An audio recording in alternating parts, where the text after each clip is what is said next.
Hello everyone, JJ here. Welcome to my channel and happy holiday season. This is already end of the year 2021, and unfortunately I think the GPU situation still remains the same. There's a big shortage. A lot of people can't get their hands on the card on MSRP. But there's still some fancy cards coming out. So today I'm going to bring you this thing, the Asus GeForce RTX 3070 Noctua edition. I think this Noctua card is Noctua fans has always been a fan favorite. Due to the fact that it's very quiet and also has great performances. And first of all, I'm going to bring you guys an unboxing video of this, and then we're going to test some of the performances, and then I'm going to talk about some of the good and bad about this card. And without further ado, let's get started.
Okay guys, so right now I put the card on test bench, and this card has 0 RGB on it. So if you're expecting some RGB, you better swap out the fans to some ones that actually does have that. But I think someone just, somebody might really like the stealth build of this card. So I don't know. Let's run a test benchmark to see what the temperature of this card will be, and how it performs on different kind of time speed. So right now you can see on my side afterburner, I have everything leave as default for the 3070, and the driver is the newest edition NVIDIA drivers, and we have the Ryzen 7 5800X processor here, and the GPU is a Noctua one. So let's start the time spy.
So now the test has been done. We can see that the score is very normal for 3070, 13640, and we're running at room temperature of 24 point something degrees Celsius at this moment. It's cool. I mean, this is like a regular temperature that we expect of this, but the thing is, let's look at the temperature of the card. That's something that we really care about. So as we can see that the hot spot during the test run is around like 68 degrees Celsius, and for the cores it's around like 58, 59 degrees Celsius. And if the card is remaining like 1900 hertz, this is definitely stock, so there's nothing, no overclocking on the card. This is just stock performances. Yeah, in terms of this is a pretty cool performances here, and I can honestly speaking that I don't hear anything when the test is running, except for the three of the Kraken Z73 fans on the background, but I can't really hear the GPU. It's pretty quiet. It's just exactly what I was expecting from the Noctua fans, so which is pretty cool. And right now what I'm going to do is I'm going to turn the fan, set the fan at 100 speed, maybe like 100 speed, and yeah, now the fan is turning up, so 100% of speed. So we can definitely right now hear the fans, the wind coming out of the fans. And we'll do another test run. This time probably just turn on the power limit to like 112, like the temp limit, because we know that for the 30 series graphics card, basically the only bottleneck you have is in most cases is the thermal. So if you can do really well in terms of cooling, you are going to going higher in terms of clockwise, and also scoring on these benchmark tests. So right now the fan has been turned up to like 100%, and I think it's about like 2000 RPM. Even like 100%, I don't think it's that loud. I'm in a very quiet room right now. So let's see what the performance are with the power limit tuned to the maximum, and we don't do some overclocking. Just turn up the power limit and turn the fan speed to 100%. And right now the score is 13640, and let's see what this will get us. So yep, let's run again.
Okay, we literally don't see any very small portion of the score increases, like from 13640 to 13833. I think that's some difference we can just probably ignore. Let's see the temperature though. So the temperature at the maximum for the core is about 52 degrees Celsius. That's like how much a percent lower? That's like about like 10 degrees lower. And for the hotspot, it's remained the same, 61 degrees Celsius. And just to be clear, this one is running at 112% of the power limit. So that does mean that having this amount of cooling doesn't bring you that much of the performance increase. It's still running the score that we would expect to see, 13833. So that's not too bad, but also not that much impressive for this card. Yep, I did run a test run of this with the 100% of the power limit, while the fan speed remains at 100% as well. that's about the same result. There's no fancy thing about that. So it's not drawing more power. Maybe overclocking will give you more performances, but if you overclock the card, like this in this generation, it's more about it's more about silicon lottery, right? So the better die you have, the higher clock you will get. But I think most people, when you get the card, you're not when you or doing some normal gaming or stuff, you won't be even stick with a very high overclocking setting. You pretty much just overclock adding 30%, adding 30 to your megahertz, or 500 on your memory or something like that. So I would say this is a very average card, and there isn't much other than aesthetics about this card. After all, it's using the same PCB as the Asus Duo that I think. So that card is just a very mid-range normal card.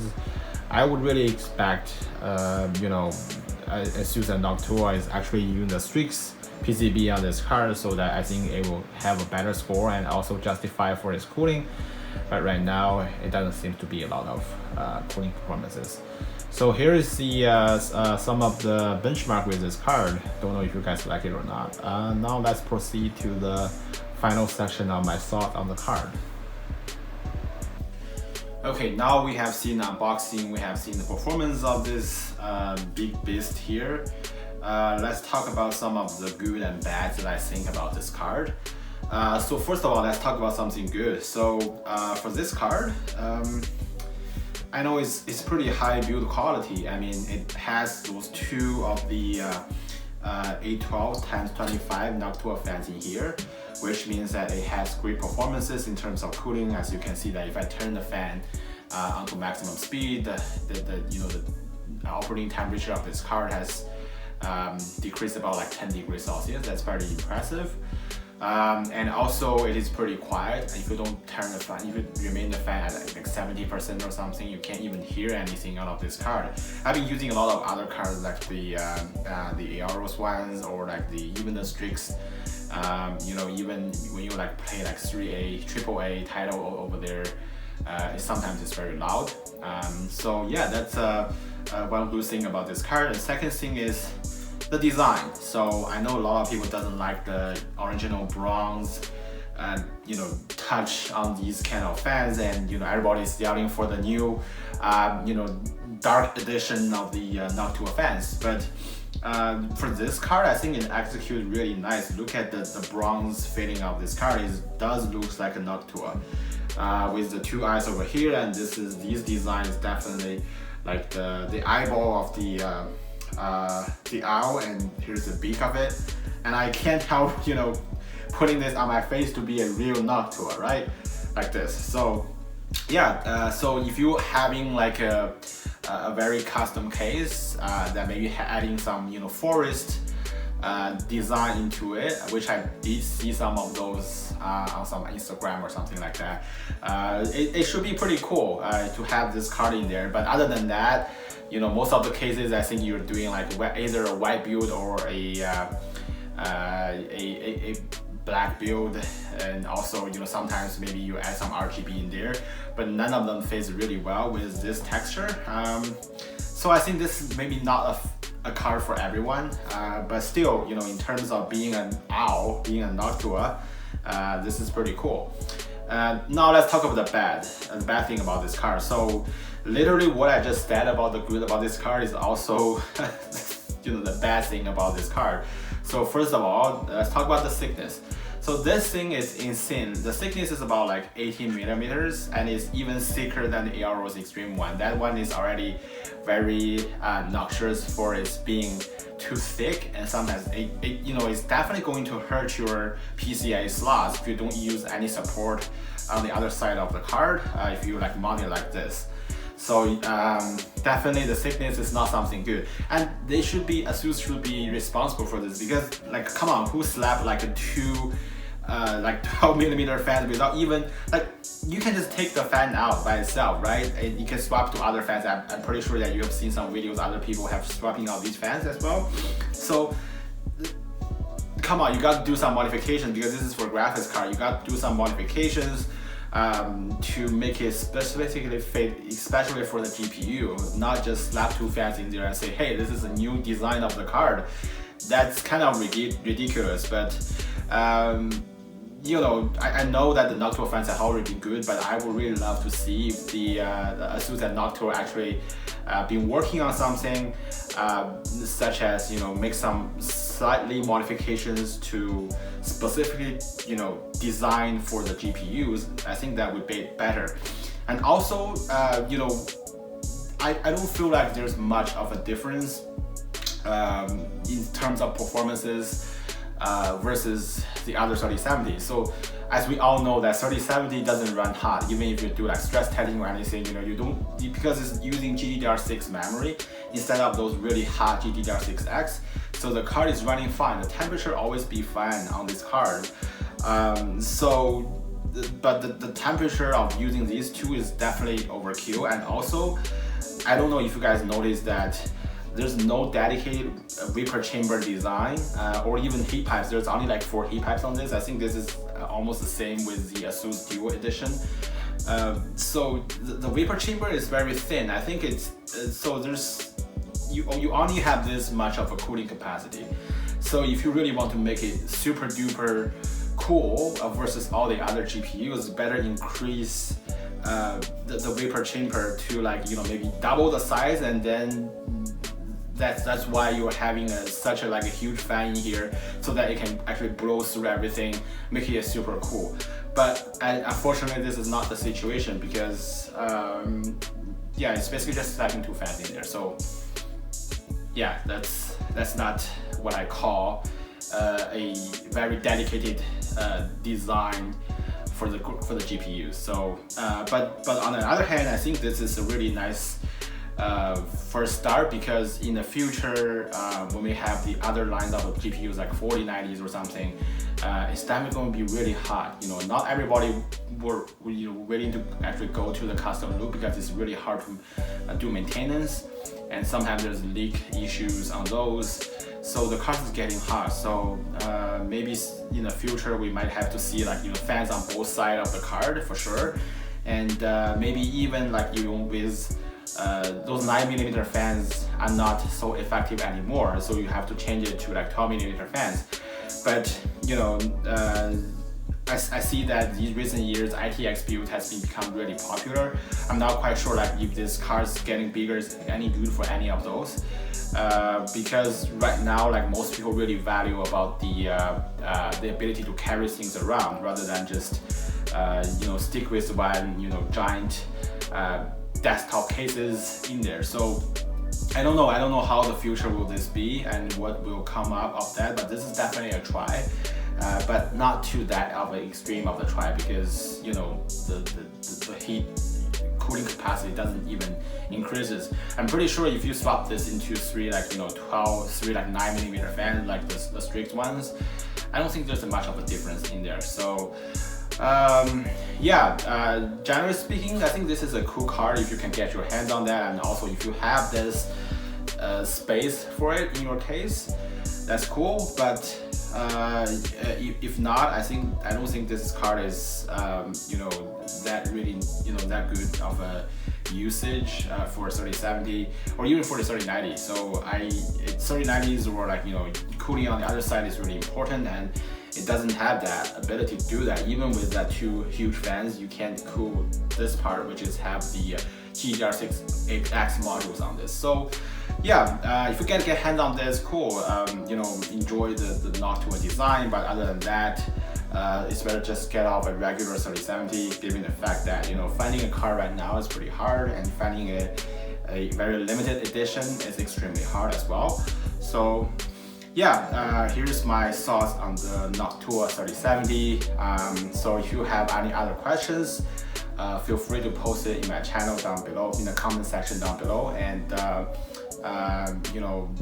hope you like this video, and if you like this video, please subscribe, and I will see you in my next video. Thank you for watching. Bye bye.